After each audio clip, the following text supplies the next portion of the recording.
I think it's safe to say that we are all aware, that we are all well aware that California is facing a severe housing shortage. And this shortage isn't just an urban problem. Many agricultural areas in our state also face a housing crisis. In rural Monterey County, 1 in 10 students are homeless. And in fact, we have 12 schools in Monterey County where 1 in 5 students are homeless. And at Sherwood Elementary School in Salinas, that number is nearly 4 in 10. We have families living 14 people to an apartment, and others are sleeping in cars or under freeway overpasses. California's housing shortage has been particularly tough on our farm workers.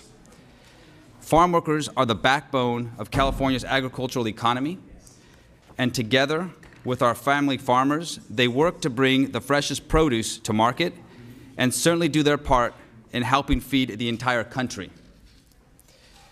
Yet there are not enough affordable, decent places for them to live, and this is unacceptable. AB 1783 creates a streamlined process to build farm worker housing on agricultural land, sets quality standards to ensure that the new housing is dignified and family-friendly, and puts safeguards in place to protect the environment. This bill also tears down local red tape that too often prevents rezoning of land to allow farm worker housing. Look, there is no silver bullet to solve this housing crisis, but AB 1783 is a significant step forward. It's a significant step forward for farm workers and their families. Essentially, this bill creates a toolkit for our farmers to use if they choose to use it. If they would rather not utilize it, they don't have to.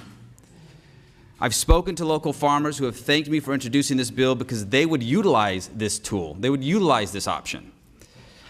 They've told me it would help to revitalize their business, to help them build housing for their workers that they care so much about. And as many of you know, I'm new to the California State Assembly. I'm new to the legislature. And as one of your newest colleagues, I think it's important for you to know that I can speak from experience when it comes to this issue. You see, my grandfather was a farm worker at Almaden Vineyards in Piscinas, California. I grew up in farm worker housing. I lived with 10 members of my family. Our housing complex was located right beside the vineyard where my grandfather worked. Our housing was very basic, but it was decent. Our small 2-room home gave our family the opportunity for a better life. But many farm workers then and now are not so lucky. AB 1783 will make a significant difference in the lives of those who work the fields like my grandfather did. And we must ensure that our current generation of farm workers, that their children also have the chance at a better life and a brighter future. And I want to thank Camila Chavez for being here today. She's a witness in support of this bill.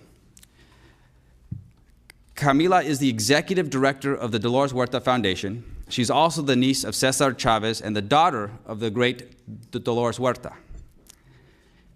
And being here in this room with her, working together on a farm worker housing bill is surreal.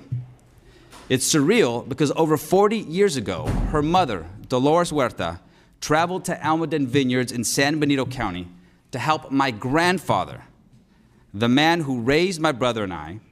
She helped my grandfather secure equal rights in the fields and better pay to support his family of 7. Dolores Huerta negotiated my grandfather's first union contract and helped pave the way for my family to get out of the fields and into the classroom. If it were not for the work of Dolores Huerta, I would not be sitting here today as a member of the California State Assembly. This bill, 1783, continues the important work started by my grandfather, by other hardworking farm workers, to ensure that every resident in our state is treated with dignity and respect and given a chance to achieve the California dream.